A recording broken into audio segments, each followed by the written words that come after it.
Oh, yeah, NBA Straya. How are you going? Hey, yeah, are you good? You should be. Why is that, Jim? Well, it's Hump Day, March 18, and basketball. My Sonics might be back. You beauty. Woo! Exciting times, I'll tell you that much. This is NBA Straya. I am your host, James Clemens, here in Larry Armour Studios, surrounded by Seattle Supersonics merch, and we are going to talk NBA expansion and the possibilities of it actually happening and sort of talking it all out. We teased it on the quick show yesterday. Now we're going to talk it out a little bit more, which is kind of fun. What it all means, how it all work. We've got some injury chaos, which we'll get into. We had some stinky games today, so we'll fly through the game wraps. That's on a knife. Old mate, no mate, Spud on the night, bet on Lonzo Ball. There will be the Yeah Nahs, which are all NBA expansion based. Unpopular opinion of the day, which is a good one too. And Outback Takehouse, where we're serving up a flame grilled take. There is a very brief Andrew Gay's Great Mamba Award for outstanding achievement in the field of excellence, but also a great moment in NBA Australia stat history. I love this one. Then we'll pick and preview all the games tomorrow, which is very, very fun. Before we jump into it, remember, we've launched an AFL show. That's right. Your mate Jim is back talking footy. It's very exciting. It's called Footy Unfilterated. Go subscribe to that. Go check it out at its own YouTube channel. We've chopped that into 3 bits as well on YouTube because it's just a big show. Me and my buddy Jez talking out footy, and we chopped the YouTube into 3 bits, so it's a little bit more digestible. So go have a listen. Go check it out. We're still early days. We're just ironing out some kinks, just throwing it up against the wall, seeing what sticks. So tell us what you reckon. Let us know. It'd be really appreciated. I just love footy because footy's back. But anyway, let's talk some bloody hoops and my beloved Seattle Supersonics. It's episode 1364 of NBA Australia. I think that's what we're at. We're going to start counting these little shows. I don't know why I wasn't, but here we are. Let's go!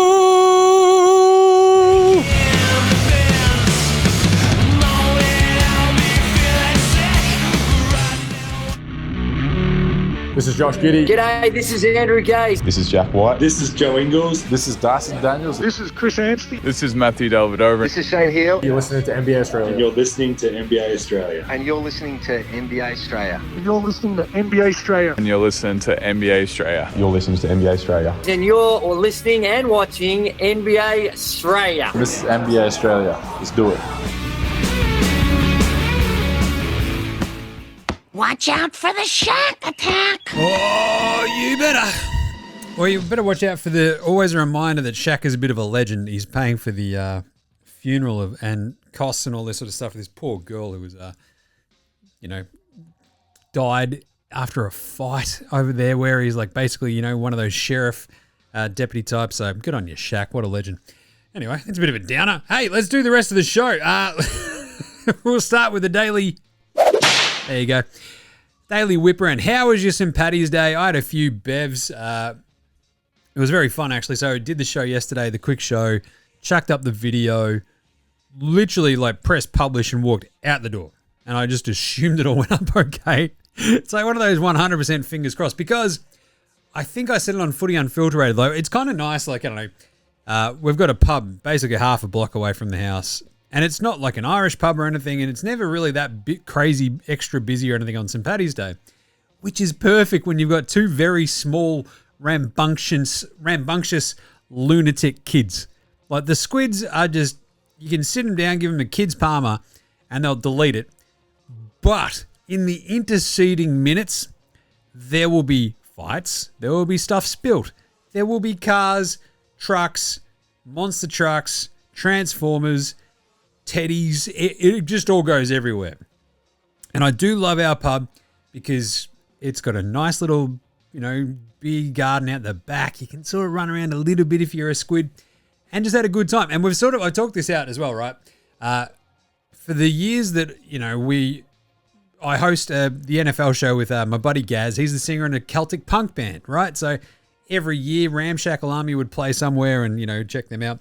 But then when we moved overseas, so living in the States, it's a really big deal. Like St. Paddy's Day in New York, Boston, obviously, Chicago, all these places. So you actually could go check out the St. Paddy's Day parade, all that sort of stuff. But you'd have these times where the confluence of dates. I remember there was one particularly boozy day. There was St. Paddy's Day and also the start of March Madness on the same day. So you've just got drunk dudes everywhere, including me. Like, I'm not going to throw stones in any sort of glass house. I was shit-faced that day, but it was just like one of the drunker days in a city you'll ever see, right? Like, it was chaos and it was awesome. So March Madness does start this week as well, which is a good reminder, but go fill in your brackets, etc. I have no idea. I know like a bunch of the top flight NBA prospects, a bunch of the Aussies, and that's about it when it comes to my college knowledge. I usually start cramming from about here through to the draft. That's what we do.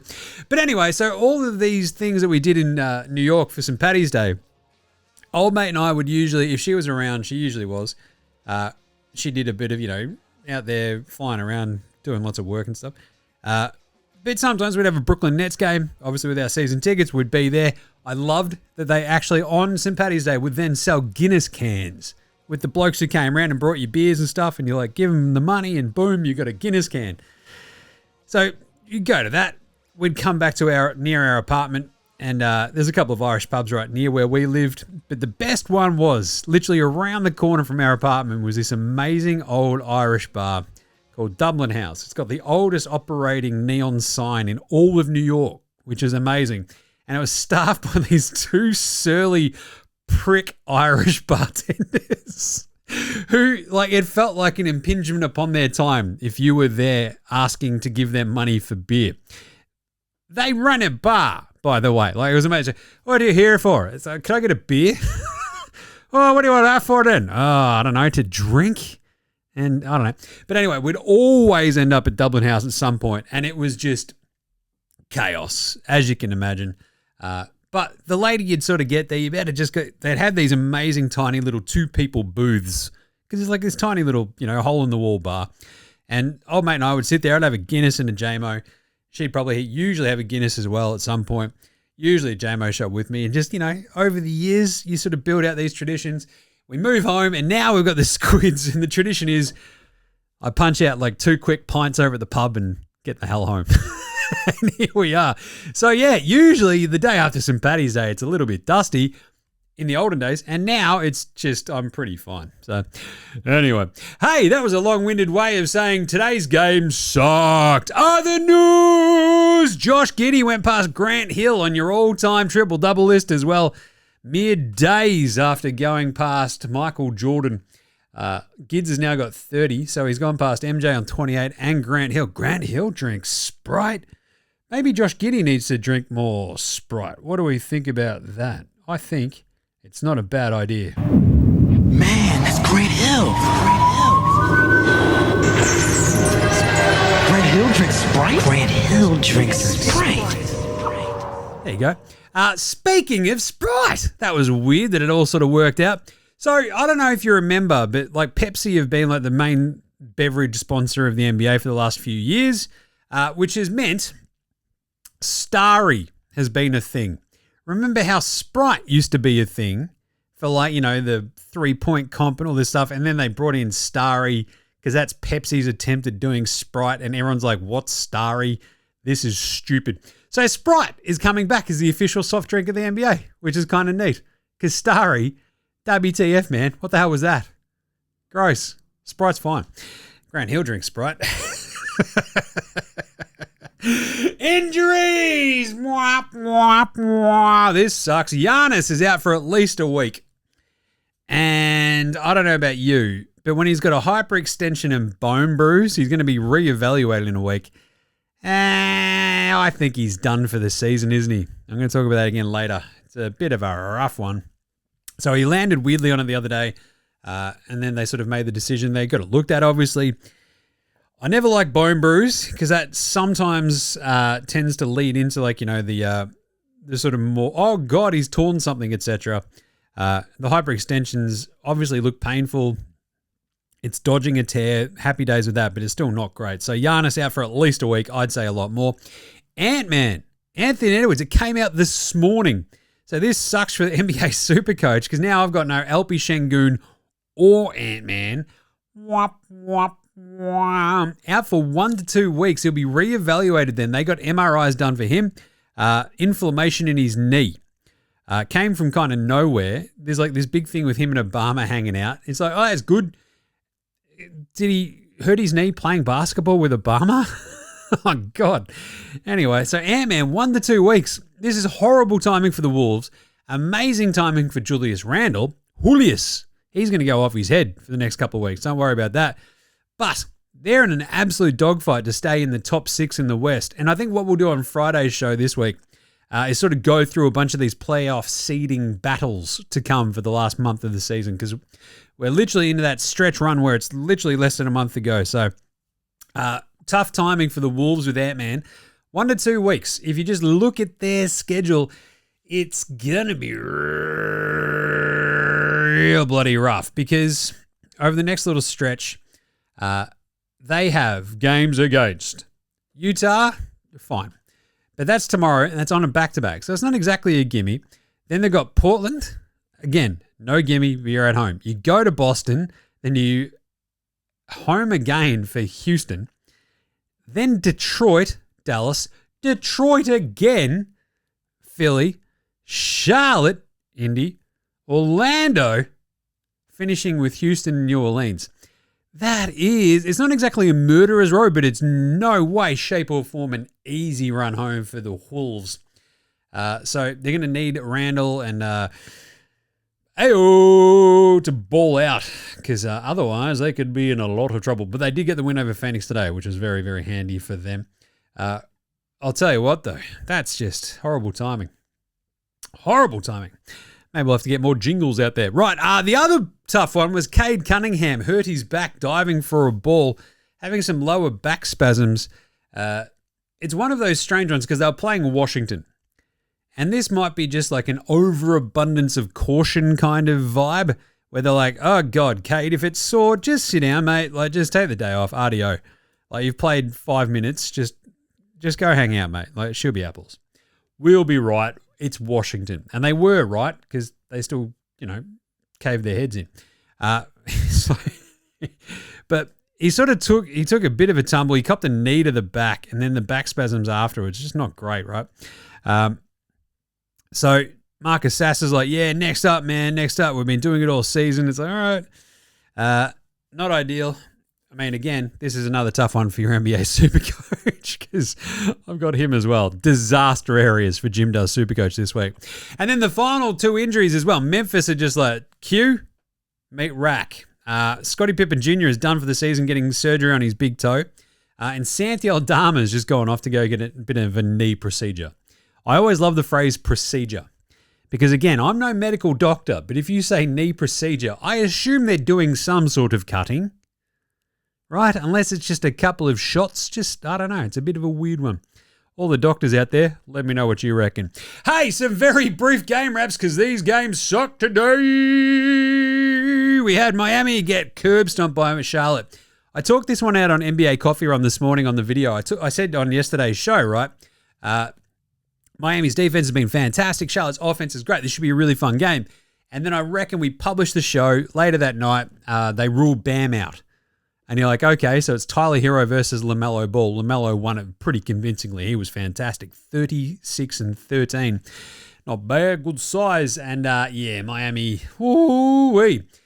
Huge game, this one, for the simple fact of if you look at the standings, Charlotte are in the 10 seed. This bumped Miami back down below Orlando. So both those teams had been flying. Both of them have now lost 2 games. This was Miami's chance to sort of get one back over the top of Orlando. They lose. This keeps Charlotte only 2 games behind Atlanta for the 8 seed. Only 1.5. I think it's 2.5 games behind Atlanta. 2 games behind Philly for the 9 spot. So off they go. OKC beat Orlando 113-108 thanks to 40 from SGA. Orlando, look, this was always going to be a tough one. They did cover. They were right there kind of most of the game. They just never quite got the inroads. It's one of those, I love looking at the game worm. This was a game worm for all time because it was just kind of like, back and back and back. They tied it back up in the fourth quarter and you're like, here we go. And then OKC just went, that's cute. Check this out. And off they went, right? I think it was Orlando got up by 1 point, and then I think AJ Mitchell hit a couple of shots. Yeah, that's right. It was the AJ Mitchell bit, and then Isaiah Joe goes whack, and off they went from there. I was watching a bunch of that game going, Orlando going to do this? And they just did not. So, tough one. Detroit basketball. Without Cade, still no problems. It was a bit tight there for a bit, then they curb stomped Washington 131-17. Indy got killed. They got straight killed. But he got straight killed. By the Knicks, 110-136. This was, it's just a bit of a bloodbath, that one. The Knicks, 33 for Josh Hart. Pretty handy. Mikal Bridges, still not in the good books there in New York. Cleveland! Outlast Milwaukee, who came flying back at them. Down 10 late and just made this a game. 123-116. Harden was good. Donnie Mitchell couldn't hit a shot, but they still got the good win. Cleveland. Phoenix got beaten by Minnesota 104-116, as I mentioned. No Ant-Man. Randall goes off. Booker couldn't quite keep up. Philly got smashed by Denver 96-124. It was always going to happen. And San Antonio beat the Sands hell out of Sacramento. They're up 31 at the half, 132-104. I had picked Sacramento to cover in that game, thinking Sacramento on a back. Nope, Sacramento just get obliterated because the Spurs are just a rolling death machine. So, not bad. Who's the NBA Australia Improved Performer of the night, Jim? That's not a knife. That's a knife. Jalen Duren, no problems.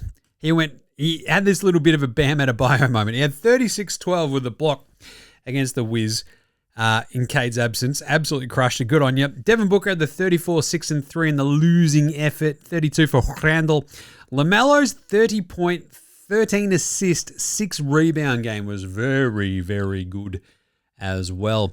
But I think that Josh Hart, 33 points, 5 from downtown to go with 7 rebounds, 5 assists, 2 steals. I love that he's getting clowned by his teammates, but yeah, that was a really good game. You also had Jokic have a really strangely quiet game as they absolutely beat the hell out of the Sixers. So anyway, a bit of a weird one. Strange day in the NBA. SGA also had 40, 5 rebounds, 2 assists and 4 steals. Yeah, I think he's going to win the MVP, just saying. How about Spud of the night? Spud, Spud, Spud, Spud, Spud, Spud, Spud, Spud, Spud, Spud, Spud, Spud, it is Spud of the night. Spud of the night. Dante DiVincenzo. 0 of 8 for Dante against Phoenix. He ripped his shirt, his jersey, like he was Hulk, which is pretty good. 1 of 7 for Jet Howard and Stephen Castle. Yeesh. 1 of 6 for Jordan Goodwin. Kuzma also went 1 of 6. 2 of 11 for Cam Bring the Pain. 4 of 14 for Donnie Mitchell. 3 of 12 for VJ Edgecombe. I told you today was pretty rough. But aside from the magic number, my absolute favorite game today, out of all of the NBA Australia approved performances, Spud of the Nights, Jalen Green. This one does suck because he's in my Supercoach team, but Jalen Green today for the Phoenix Suns against your Minnesota Timberwolves went and shot the date. He shot 317. It's March 17 over there. He shot 3 of 17 in a very strange tribute to St. Paddy's Day. He might have been shit-faced while he was trying to shoot the ball. That maybe explains missing fucking 14 shots, Jalen Green. Bloody hell. What is he doing at a couple of shots at fucking quarter time and half time? He's like, just hit us up. We're going to win this one. They didn't win. And him fucking shooting 3 of 17 certainly didn't help matters, I'll tell you what. Anyway, I'd also very much like to thank the legend, Tim Hardaway the Lesser. Why is that, Jim? Well, because he shot the magic number. Oh, yeah. Oh, chill. That's right. Tim Hardaway the Lesser shot 311. Who's old mate, no mates? Old mate, no mates. Old mate, no mates. Old mate, no mates. Old mate, no mates. Old mate, no mates. Old mate, no mates. Who's got no mates today? Well, this might come as a bit of a surprise to you, knowing how much I hold LaMelo Ball in such high esteem. But So the Charlotte Hornets social team were doing a bit of a, clip, as they tend to do, a bit of a social clip.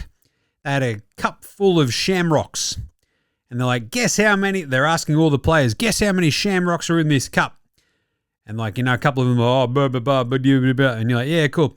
And LaMelo, with that big, dumb, stupid look of a face on him, he's got that big, stupid looking face. He tipped them out and said, 0. I've never wanted to fucking punch somebody so fucking hard in my life. Because I found this extremely fucking strange because people are like, oh, he's such a cut up. Oh, when you let those intrusive thoughts win. All I thought was like, what a fucking dead shit. 0. If I'm the social fucking media person there, I'm like, oh, you fucking piece of shit.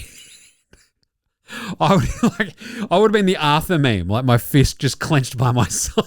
It's like, I know I can't hit him because I'm employed by the Charlotte Hornets, but fuck, I wanna. Because all these other people going, oh, isn't he? He's such a cut up, isn't he? Look at him. Oh, that's so funny. Intrusive thoughts. Ha ha ha. All I thought about was the poor fucking person that had to pick all those fucking shamrocks up. Fuck you, LaMelo. This is the exact fucking indictment-y shit that you see of a dumb fuck like him tearing out in his car, hitting other, like getting into fucking car accidents at terrifying speed, and then doing dumb shit like this. It speaks to a bloke who has the fucking intelligence of a cinder block. What an absolute fucking mouth-breathing moron you are, LaMelo Ball. Jesus. Settle down, Jim. You just tipped out some shamrocks. Yeah, but you know what I'm saying? This is just like endemic to like a personality type that is a massive fuckhead. Just saying. Pouncing of the night. Caruso was trying to block the ball with a shoe. Who blocks a ball with a shoe? You ask. He did get a tech for it, though, which I thought was pretty funny. Taj Gibson loses his shoe at some point. It was all very funny. Caruso defending with a shoe in his hand, trying to block the shot. It's a bit of a pantsing. It was also kind of funny. I'll kind of pay it. Not bad. Good size. Also, Sacramento being down 31 at the half to San Antonio. What a pantsing. Oh, geez. All right, better than Lonzo Ball, Ben Simmons, and Bronny James today. Lonzo was the best player in high school. He was the best player in college. You think he'll get to the pros and be like, I made it to the pros, now I can be average. We're coming for everybody. How about Bub Carrington? 30 points for the young fella. I didn't mind that for Washington against Detroit. 30 points, 4 rebounds, 2 assists, shot 12 of 16 from the floor and 6 of 8 from 3. Bloody hell, not bad. Hey, Bub. Bub Carrington. 28-9-2, however, for my good friend, the legend himself, Maxi Reno. How good was that against the Spurs? 42 minutes he played, the rookie. 13 of 25 from the floor, 32 points, 9 rebounds, 3 assists, and a block. I love him. He's an absolute weapon. Way to go, Maxi Reno. All right, there you go. Let's take a quick break, come back with some yeah-nahs about NBA expansion right after this. This is Cam Glidden. This is Anthony Drimmick. This is Mitch McCarron. This is Jason Kadee. This is Darryl McDonald. Hey guys, this is Hugh Greenwood. Yo, what's going on? This is Illy. This is Mark Worthington, or commonly known as Wortho, and you're listening to NBA Australia. You're listening to NBA Australia. And you're listening to NBA Australia. And you're listening to NBA and you're Australia. listening to NBA Australia. And you're listening to NBA Australia. And you're listening to NBA Australia. You're listening to NBA Australia.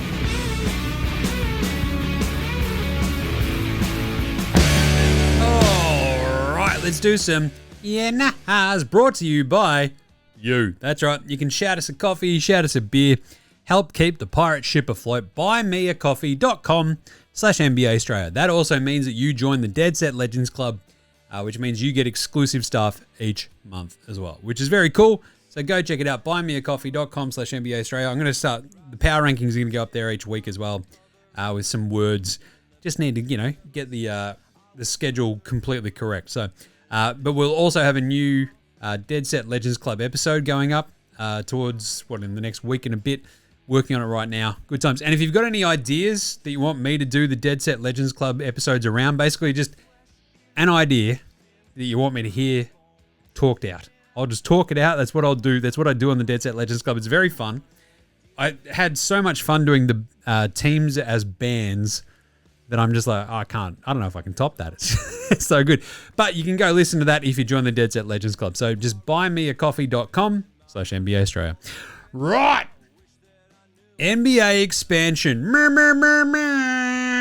We teased this on yesterday's show. Now, if you listen to NBA Australia, you know that I am a rampant, old-timey Seattle Supersonics fan. Going back to the times, the early 90s, the Sean Kemp, Gary Payton, just the heartbreaking 94 loss still sticks with me, the Denver Nuggets. Still brutal. Bloody Dikembe laying there and he's back with that ball just clamped in his hands. It sucked. But I think, obviously, Adam Silver comes out and is like, yep, we're going to be looking at doing expansion. And you're like, okay, this is good. This is fun. Obviously, it means a lot to me because I'm currently wearing a Sonics hat. I have the signed Rain Man Sean Kemp poster in the studio. I have a signed Gary Payton magazine cover. I've got a Nate McMillan poster illustration that's signed by him and the illustrator. It's awesome. I've got the Sean Kemp up and behind me. I have a horrifyingly large amount of Sonics jerseys. So I obviously am just like very, very excited about this news. And I'm also wary enough because the first year is, Jim, NBA expansion. Is it gonna happen? Yeah, nah. Well, I bloody well hope so. And I don't know if Adam Silver would come out and be so gung-ho about it all. Or at least let Shams be so gung-ho about it. If Adam Silver didn't sort of know that he had the first initial block of votes, which is going to be the bit where they look into expanding into Seattle and to Vegas. Because that was sort of like the first step, right? And we sort of talked this out on yesterday's show about how the wording of it is such that, you know, it's this sort of strange setup where they're like, well, they're going to vote first, essentially, at the Board of Governors meeting next week, essentially to sort of, you know, allow the league to go and canvass potential franchisees and people who would buy these franchises, right? And then there'll be a final vote later in the year to finalize actually doing it, going ahead with it, and going to 32 teams. The worry I still have, though, is that the likes of imbecilic owners, James Dolan, will still get too upset about splitting their 1/30th of the NBA revenue to 1/32nd, despite getting a horrifyingly large, like terrifyingly large check out of these sales. So what it's going to mean is if you look at it, you have these two teams that, as we sort of talked about, right, on yesterday's thing. Is it going to happen? The biggest question will literally probably come down to the economics and who can afford to buy these teams. Seattle, obviously, there's a crap ton of money up there, which is why it doesn't make any sense that there's not a team up there. You've got huge corporations based out of there. You think about all the tech stuff out of there, a bunch of the aviation stuff as well, like heaps and heaps of cash up there in Seattle. A big market as well. It's like the biggest market in the USA without an NBA team. So it's never made sense that they've gone from Seattle to OKC, which is a podunk town with no interest in it. Anyway, I'm not bitter, just angry and bitter. But the key thing is, will it go for enough to make them just go, bloody hell, that's a big check, Jim? Yeah, nah. Yeah, probably, right? Because the numbers being floated out there by Shams, $7.5 billion to $10 billion. You think about that, $7 billion. I think he said $7 to $10 billion for the franchise, right? You think about this, just go conservative, go $7.5 billion each for each of the teams.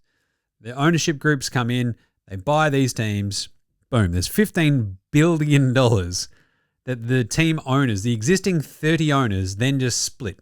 They just cut themselves a check, and if it's $15 billion, two teams, 30, two new teams, 30 existing teams. They just get $500 million. Boom. Placed on their desk. Just a check for $500 million. So this is the thing. This is why it feels like it's now economically feasible, because they saw the Celtics sell for over $6 billion. You see the Lakers go for 10. You think about the growth potential in somewhere like Seattle with its history. It's got the arena. They're all ready to go. Now it's like sort of off and going. We're happy days. Vegas, you think about the potential there. Strange one, but they have now, if they do add the basketball team, they'll have all four major sports suddenly covered in Vegas after, for years, never having a team there, right? Because they're moving the Athletics there still. The Raiders are obviously already there. And you've got the Vegas Knights, the Golden Knights, the NHL team that's actually won a Stanley Cup. So that sort of like becomes a really big potential money spinner with all the, legalized gambling across the states as that sort of keeps rolling out. Vegas, it sort of seems down in terms of like its cultural and economic sway and impact as people can sort of gamble in their own home states, etc. now.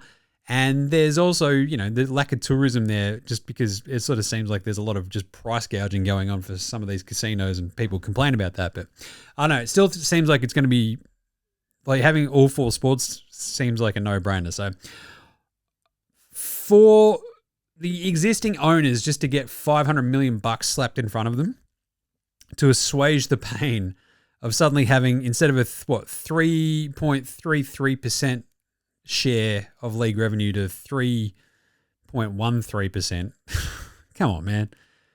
You get $500 million for that. That covers that dip in just taking the, the TV revenue in this CBA for 11 years, right? That covers that entire gap until the next CBA, until the next media rights deal that they tee up. So, which can actually, I think, kick out, or the CBA, I think, can be kicked out. It's 28-29, early termination.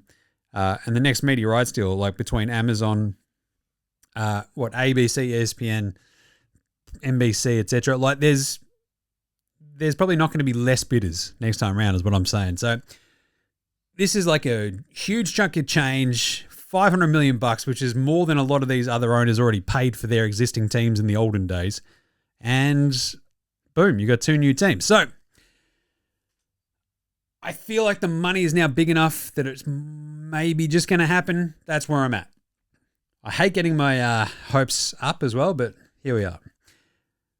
Otherwise, what would this mean, Jim? Expansion draft. Yes. Love an expansion draft, because how does this work? If you go back into the past, the way they've done it before, and the way it's written into the current NBA collective bargaining agreement, the CBA, is that the two exist, like if the two teams come in for, as it's mooted, 28-29 season, essentially they draft from the existing teams, go, we want that player, that player, that player. But teams can protect 8 of their own players, right? 8. That's all good. And those two new teams can only take one player from each of the existing 30 teams. Pretty interesting, right? Seattle should 100% take whoever OKC can't protect, because OKC have a lot of good players. So if suddenly you're going, we'll take Jared McCain. But the thing is, the total of those players doesn't include unrestricted free agents, does include restricted free agents though, and those with player and team options. So the winnowing down of the players that you can take in the expansion draft happens pretty quickly. But I think this is where it's going to get real fascinating, because you'll have teams go, oh no, we haven't protected Joel Embiid. Please take him off our books, please. That sort of stuff. And you'll have other smart teams being very squirrely, I think, in the lead up to this expansion draft, where you can agree on new contracts before the year and extensions as well, right? Declining team options or player options, so you can basically make sure that this player is like a restricted free agent, unrestricted free agent, whatever suits you. You can sign somebody basically saying, well, he's under contract, but he's actually able to be taken because it's an excuse to almost expose a player, right? So you can pick up options, so it can sort of make an undesirable player that you don't really need to keep around And it's like, oh, this is our only half-decent dude that you could probably take off our hands, right? Which is pretty interesting. You could sign a bad player as well to like a non-guaranteed deal. And it's like, oh, this is our only guy who's kind of like, is the only one who's exposed, etc. Because if you've structured up your contracts and all this sort of stuff, you could limit a lot of the damage. And I'm sure the smart teams are already working on that. But a team must leave at least one player unprotected who is under contract for the following season. So that's where you could sign like the one crummy player or pick up a player option or a team option on a player that you're like, oh no, he's exposed. What are we going to do? So yeah, it's going to be pretty weird. But then obviously when the new teams come in, how does the draft work, Jim? Well, yeah, it's going to be pretty interesting to see what they do. They gave the Bobcats, the last expansion team, they gave them the 4th pick in the draft. You might remember back when Vancouver and Toronto entered the draft, they couldn't get the number 1 pick for a couple of years. So you end up with like, I think that's how Philly got AI, right? In the ping pong balls, they just couldn't get number 1, so they got bumped down. And there's like a couple of other instances like that where not being able to get the number 1 pick for years really, really stings, but it's pretty funny. So I think this is still up to be negotiated as to where they could pick, but the 4th pick, like the Bobcats had, and I think they did a coin flip, Toronto and Vancouver, but anyway, they essentially would be put into this draft and, get to have at it in the, the rookie draft. If it's 4 and 5, it feels kind of fair because I think what we're going to see this summer in the NBA is they're just going to go, right, we're trying to fix tanking as much as we can. So in disincentivizing losing is going to be a big, big, big thing, obviously. So it'll be interesting to see how they make that work with the draft. So I'm pretty interested in that. And can they build a team very well, Jim? Yeah, nah, not really, because they actually get limited to, I think, a salary cap that's 66.6% of the existing cap, and their salary floor is only 90% of that. So, yeah, that climbs to 80% the next year, 80% of the salary cap, and then 90% of the salary floor again. And then third year, they're basically a normal team. So it gets a bit of a sort of weird sort of setup, but it would be so much fun to build a team from scratch and go, what do I value? How do we do this? Who's unrestricted? Who's the restricted free agent? How are we going to spend this money? We've got a very limited amount of money we can spend. It's going to be fascinating. I can't wait. What does this also mean for the NBA at large, Jim? Well, we're going to move a team to the East. Minnesota, Memphis, New Orleans, they're all the ones on the Mississippi, basically. I think the weird thing is, like, Minnesota, I think, is the more geographically isolated West team than even New Orleans and Memphis, right? Because New Orleans and Memphis are at least really close to the Texas teams and OKC. Whereas Minnesota, I think their nearest one would be Denver, right? Whereas I think closer to them than everybody else is like Cleveland, Chicago, Indy, Milwaukee. Like, they're all right there. So I feel like you just add them straight into the East and we're laughing. It also means you get a bit of extra star power moving from the West to the East, which doesn't happen that often. Remember? It's like this big thing, like all these West superstars. It doesn't happen often that they go from East to West. And this would basically mean that Ant-Man becomes an East all-star superstar, which is kind of cool. Kind of here for it. Anyway. And does it also mean that we could actually listen to Steve Kerr here, Jim, and cut some games from the schedule? Yeah, yes. This would be the easiest opportunity they could ever have to go, right. The NBA season's always been 82 games. Not always, shush. And B, I think when we're all cutting $500 million checks to everybody, they can probably absorb a few of the costs of maybe losing 5 games from the season. So what, two or 3 home games out of your schedule? Because with 32 teams, you can get to 77 games pretty easily, right? You play the other conference twice. So all 16 teams in the other conference, you play them twice. It's 32 games. You play your own conference 3 times. Simple as that, right? So 3 times 15 is 45. I'm no maths genius, but I'm pretty sure 32 plus 45 is 77. So suddenly we've just cut 5 games from the schedule. The schedule makes a lot of sense. You play your own conference, everybody in your conference 3 times, other conference twice, and that's it. Boom, 77 games. Maybe the NBA Cup adds 1 or whatever in there. But this just allows us to cut out some back-to-backs, just tighten up the schedule a little bit more, make sure we're all good, make sure we're keeping everyone a little bit healthy. You've got $500 million in your pocket, owners. Stop being so greedy. Cut some games from the schedule. Make this a little bit easy on folks. Every team losing 1 or 2 back-to-backs because they've got 5 games less in the schedule. Maybe they've cut all back-to-backs because of that. Let's do it. This is the prime opportunity. I'm the Vice President of Common Fucking Sense. Listen to me, Adam Silver. I'm just saying. Again, my consultancy fee is going up and up and up because you guys, your head in your ass, I'm here to help. Simple. Right, unpopular opinion of the day. Now look at me, please. Look at me. Look at me. Look at me. We sure Vegas is a really good spot. Seattle's a no-brainer. The Sonics, my beloved Seattle Supersonics, awesome tradition, an awesome basketballing tradition as well, right? Between all the legends that are from there, all the legendary teams that came from there, and like even going back, like, you know, we talk about obviously like, you know, before my time, you think about the 78-79 finals title run, right? So they win the title in 79, win it then with DJ and Lenny Wilkins and co hanging out. Jack Sikma, you know, all these legends. And what, they made the finals the year before. The 96 finals, obviously like a massive, massive, massive thing. It is just such a cool brand. Seattle, it's a no-brainer. Vegas, I don't know, man, just a little bit more iffy, but there's obviously a hell of a lot of cash involved. So I think Vegas means it's a bit of a smart one too. They've seen how well the Golden Knights have worked. There's infrastructure in place. So, yeah, well, let's just make it happen. The other unpopular opinion of the day, and kind of another is do you reckon we'll see Giannis in a Milwaukee Bucks uniform again? Yeah, nah. Unpopular opinion. Nah. I think that might be it. I don't know if they risk playing him the rest of the season. A bone bruise, hyperextension in that knee. Oh, it's a week off. Mate, there's 10 games left in the season? I don't know if you risk the biscuit. What happens if Giannis then just does his knee? Then you're completely cooked. He's cooked. It's all over. What are you doing?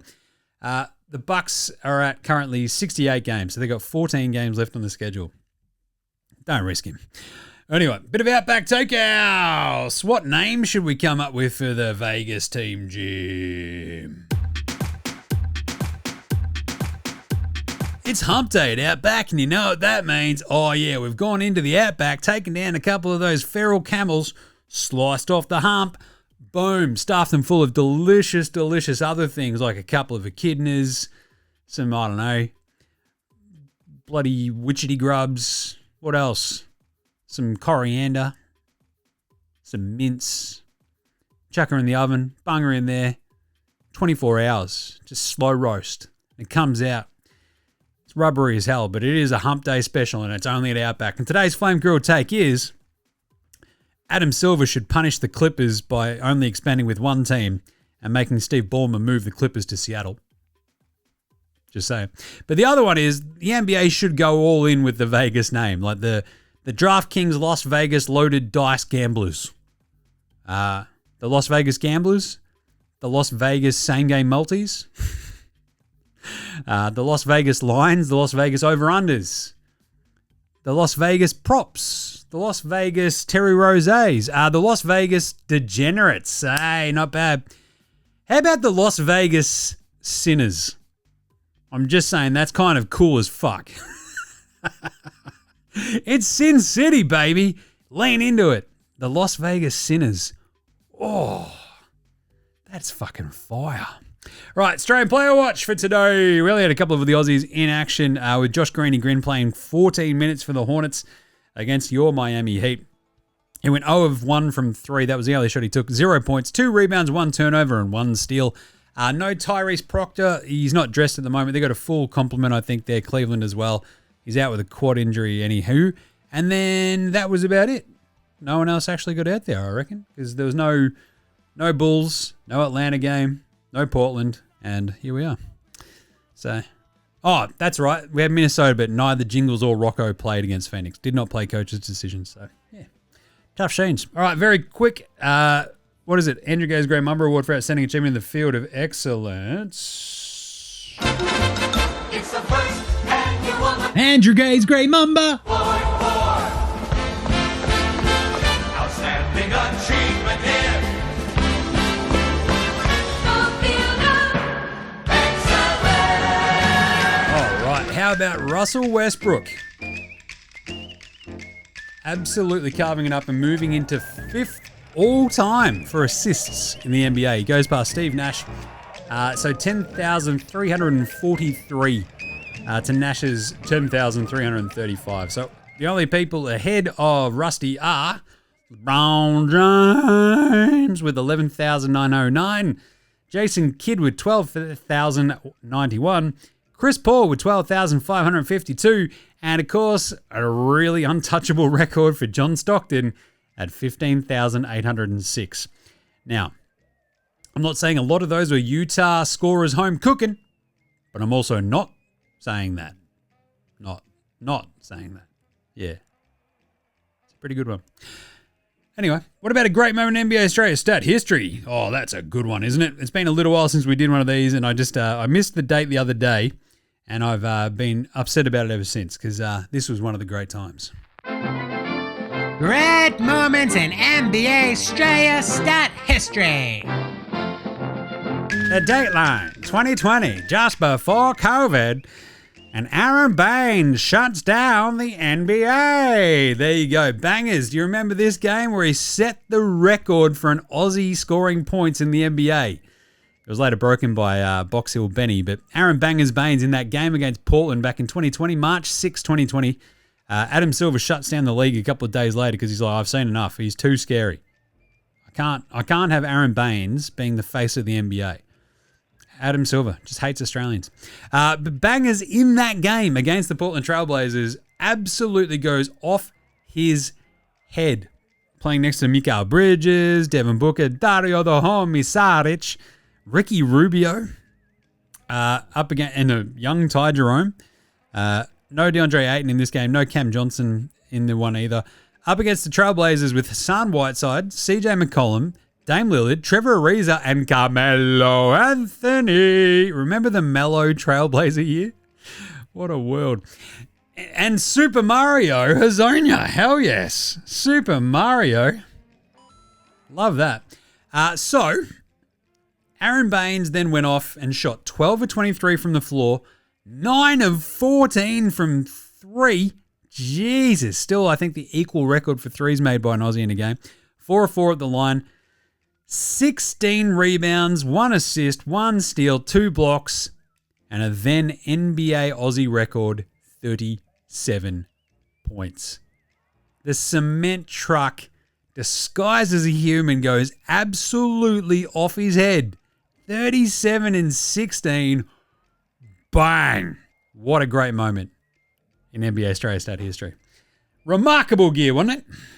I remember actually doing an NBA Australia around that time, and it was absolutely chaos, and then COVID hit, and it all went to shit. Right. Let's do a bit of a Paddy Mills Game Day Baller Game Day Twitter check-in. Paddy played his first game for his new team, Tenerife, and he actually played up against Josh Bannon, which is kind of cool. Fellow Aussie. So, where is the Paddy? There we go. One new post. Off he goes. Pride in place, power in people, Big West champions. Couldn't be prouder of these young men, this stuff, and the way our university has represented Hawaii. Built from the roots, now we're down. Go Bows. That's awesome. And then there's obviously the post about him playing for Tenerife up against Josh Bannon. So that's very cool. He literally lands, gets on the court, off he goes. Paddy Thrills is back. Love it. All right. Game previews. Thanks, Inadvertent Bane. Not a problem, Jim. How's it all going? Yeah, not bad. Not bad today. So you can find all of our picks over at Dabble. I think we went 4 of 8 today. A couple of those tanking teams didn't help us out. Losing Cade didn't help either. Yeah, same with Ant-Man too. I think they still covered. But anywho, remember, the picks are there at Dabble. Go check them out. You can see NBA Coffee run in the morning where I sort of do a little bit of any other late newsy, sort of breaky sort of stuff. The Ant-Man news sucked, so that's not great. But anyway, you can find the link in our social bios and our show description. But We have 9 games for your Thursday. We've got Golden State at Boston. So for some reason, the Celtics weren't playing on St. Patrick's Day. They're playing either side of it. I guess that's probably safer. Now, the Warriors, they got the extreme Zinger meal back the other day, which is kind of cool. Where is he? And I don't know. They looked a little bit feistier. If he plays against Boston, I don't mind them plus 12.5. I think Boston still win. Jaylen Brown's been balling out. Tatum's still coming back. We get that. But the Warriors just play tough. They're annoying. I'll take the 12.5. OKC and Brooklyn. Now, this is a tricky one. OKC obviously played today. They squeaked by Orlando. They jump on a plane. They go to Brooklyn to take on the Nets, who are not very good. OKC's 18.5-point favorites against the Nets. I'm still taking it. I was tempted to take the plus 18.5 for Brooklyn, but they are such gutter trash that I can't. OKC could just run out their second unit and just go, Jared McCain, have at it, and they would still kill Brooklyn. So we're going OKC. Portland up against the Indiana Pacers in Indy. Pacers are heading back from New York. I don't mind the Blazers in this one, minus 10.5. They've got a bunch of their dudes back. Denny's sort of back. Giroux's back. There's a little bit going on. They need some good wins too, this Portland team, because they're right in the thick of the sort of, morass at the end of the playoff seedings in the West. But they got by the Nets pretty handily the other day. They got a day off. You've got pretty much you've got Jrue Holiday, you've got Klingon, you've got Denny, you've got Jeremiah Grant, you've got Tumani Kamara. I reckon they can take care of Indy. I'm going to take the 10.5 for Portland. Toronto, Chicago. This is another interesting one. Josh Giddey up against the Raptors. I just don't think I trust the Bulls' defense enough to slow down this Raptors team. Because remember, who do the Raptors beat? Oh, that'd be bad teams, Jim. What's Chicago? Oh, that would be a bad team, Jim. That's right. So we're going to take Toronto minus 7.5 against the Bulls. Buzelis and Giddey have been balling, which is cool. The Raptors, though, I think they're a little bit better. We'll go the Raps minus 7.5. Utah, Minnesota. Oof. The Wolves on a back-to-back. The Jazz are tanking. I'm going to take Utah plus 11.5. I think the Wolves might just take a little bit of time to adjust to no Ant-Man. Randall is a bit of an Iron Man. He'll keep playing through all this. But Utah might have a crack at keeping this one close. Let's go Utah plus 11.5. Clippers, New Orleans. Clippers, we don't know if Kawhi is actually playing or not just yet. Because he sat out yesterday's game. I assume that he's not going to be playing in the next one.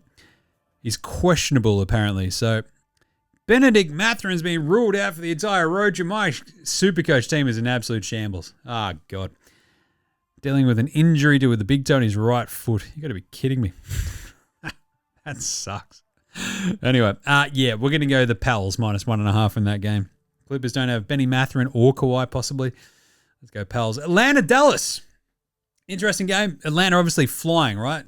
Kicking everybody's head in. 10-game winning streak. I'm going to go Dallas at home, plus 8.5. It's just too many points.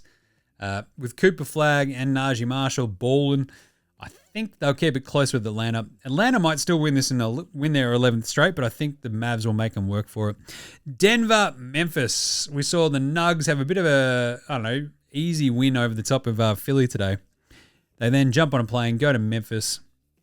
This Nuggets team, 25 minutes for Jokic, 23 minutes for Cam Johnson. Aaron Gordon played 19 minutes. Brown, 27. Jamal Murray, 26. I think they'll be nice and rested and kick the absolute bejesus out of Memphis. We're taking Denver minus 13.5. And Lakers-Houston, the rematch from yesterday's really, really interesting game. The Lakers are flying. Like the LeBron stuff where he's very clearly sort of taken the, third banana roll behind Luka and Austin Reeves. Makes them terrifyingly dangerous. The defense has been really good. Houston's late game situation sort of just struggles, has continued unabated. KD's like, it's all my fault we lost. It's like, yeah, probably. This team's been in a tailspin since your burner came out and you've barely addressed it, you idiot. So I'm going to go the Lakers minus 2.5. I hate this Rockets team right now. They're just all over the shop. I don't know if we've got Alpi Şengün back either, but we'll go the Lakers. Boom. And there you go. That's it for today. Go check out Dabble for all those picks tomorrow morning as well. But all right, who's excited about the Sonics? I am. I can't wait to be able to go over there and actually go to a Sonics game in person. It'll be an absolute dream come true. So, yeah, looking forward to this. And that's why I'm very, very, very on top of this expansion stuff. I'm also still wary enough that I'm not like, oh, it's happening 100%, definitely. I just want it to happen. Just give me back my team. Anyway, we'll be back on deck very quickly for a show tomorrow. We'll try to do a really quick one tomorrow because, I don't know, the quick shows have been like 20 minutes and that's just, again, probably too long. I've got to do an AFL Supercoach show tomorrow as well for Jim Does Supercoach. Footy Unfiltered is also out as well. The round 1 wrap, the round 2 preview. Go check it out, as I said earlier, across all of your socials and all of your podcast apps and all of your YouTube. Jump in the comments. Jez and I, just look, give us some feedback. Tell us what you want to hear, what you don't want to hear. If there's stuff from NBA Australia or NFL Australia that you want to like see transposed on the AFL, let us know. I'm all ears, big ears. But anyway, follow us on Twitter, Facey, IG, YouTube, and TikTok. Get around all the socials. Get around NFL Australia. Jim Does Supercoach. AFL Supercoach round 2 coming up tomorrow. NBA Supercoach is now just a bust. Back her up, boys. We're done. Yeesh. And also Footy Unfiltered, of course. Rate, review, star, subscribe on all your podcast apps, Apple Podcasts, Spotify. If you use YouTube Music as well, let me know. I don't know if it was working, so I hope it's fixed. But anyway, whatever app you use, check it out. Rate, star, subscribe. Get around buymeacoffee.com/NBA Australia if you want to keep the lights on here and help keep the pirate ship afloat. Any shekels you can spare to join the Dead Set Legends Club, much appreciated. Buy us a coffee once a month. Boom. Done. Sorted. Big thanks always go to From Oslo for the intro and outro song, They Rule. So to House Hats, Josh De Laurentiis, Fascinated Gold Mines, Ramshackle Army, Iowa, Sextra, Green, and Dozers. They're behind all the tunes you hear throughout the show. Smash them all on your music streaming platform of choice. And remember, NBA Australia support Australian bands, so should you. I don't think we're going to close out this show with anything at the moment because it's already a pretty late show and I'm going to go pick up some squids. So we'll catch you quickly tomorrow, you dickheads. Here's to a big, much better day of NBA tomorrow because this one was pretty stinky, I'll tell you. And I just can't wait for my Sonics to be back. Come on, let's make it happen. All right, there's NBA Australia saying, look after yourselves, would ya? And later, hosen.